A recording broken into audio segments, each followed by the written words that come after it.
Hello అండి, టీనా టాక్స్కి స్వాగతం. ఎలా ఉన్నారు? అందరు బాగున్నారా? నేనైతే చాలా బాగున్నాను. మీరు కూడా బాగుండాలని దేవుణ్ణి మనస్ఫూర్తిగా కోరుకుంటున్నాను. మా ఇంట్లో మార్నింగ్ రొటీన్ అయితే ఇలా ఉంటుంది అన్నట్టు.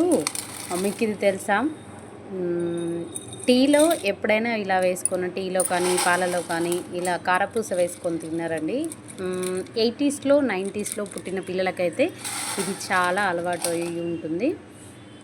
చాలామంది అలా చేస్తారు. యాక్చువల్లీ పండగలకు అయితే ఎక్కువ, పండగలు ముందు ఒక 4-5 రోజులు, పండగ తర్వాత ఒక 4-5 రోజులు ఇలా టీలో కలుపుకొని స్పూన్ పెట్టి తింటే ఎలా ఉంటుందంటే పిజ్జాలు బర్గర్లు తిన్న టేస్ట్ కూడా ఉంటుందండి. చాలా అంటే చాలా బాగుంటుంది. కింద పడేసుకొని మీద పడేసుకొని అవి కొద్దిసేపు నానబెట్టి తింటే ఉంటుంది. దాని మజానే వేరండి. నూడిల్స్ పనికిరాదు, మ్యాగీలు కూడా పనికిరావు. ఇది అంత టేస్టీగా ఉంటుంది అనమాట.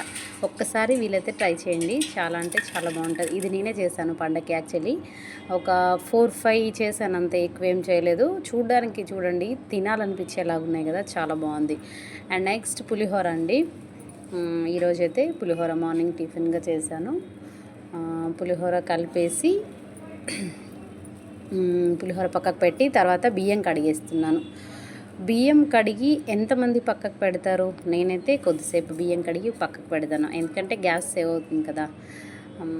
దానివల్ల ఇంకొకటి, కుక్కర్లో ఎంతమంది వండుకుంటారు? నేనైతే కుక్కర్లో వండుకుంటాను, ఎందుకంటే తొందరగా అయిపోతుంది. కొంచెం నాని ఉంటాయి, తొందరగా ఉడికిపోతుంది. ఒక 2 విజిల్స్ రాగానే ఉడికిపోతుంది అనమాట. అదే మామూలుగా గిన్నెలో కడిగి పెట్టేస్తే ఎక్కువసేపు ఉడకాల్సి వస్తుంది, గ్యాస్ కూడా ఎక్కువ అయిపోతుంది.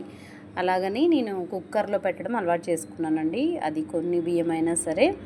ఇంకా ఇలా పెట్టేస్తే ఒక 5 మినిట్స్లో, మామూలుగా అయితే 10 మినిట్స్లో ఉడుకుతుంది, 5 మినిట్స్లో ఉడికిపోతుంది. చూడండి ఎంత బాగుందో.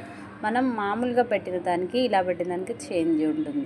ఇంకొకటి, ఈరోజు దోసకాయ టమాటా కర్రీ అండి కర్రీ చేశాను. ఆ తర్వాత గిన్నెల షింక్లో కొన్ని ఉన్నాయి, కొన్ని కడిగేసాను, కొన్ని పక్కన ఉన్నాయి అన్నమాట. ఆ తర్వాత నేను కిందకి వెళ్ళాను. ఈరోజు మా చెట్లు తెలుసు కదా మీ అందరికీ, ఒకవేళ నా వీడియోస్ చూస్తుంటే మీకు తెలిసి ఉంటాయి. చూడండి, ఇవన్నీ చాలా వాడిపోయి పువ్వులు లేకుండా ఉన్నాయి. నా దగ్గర ఉన్న కొన్ని కుండీలు.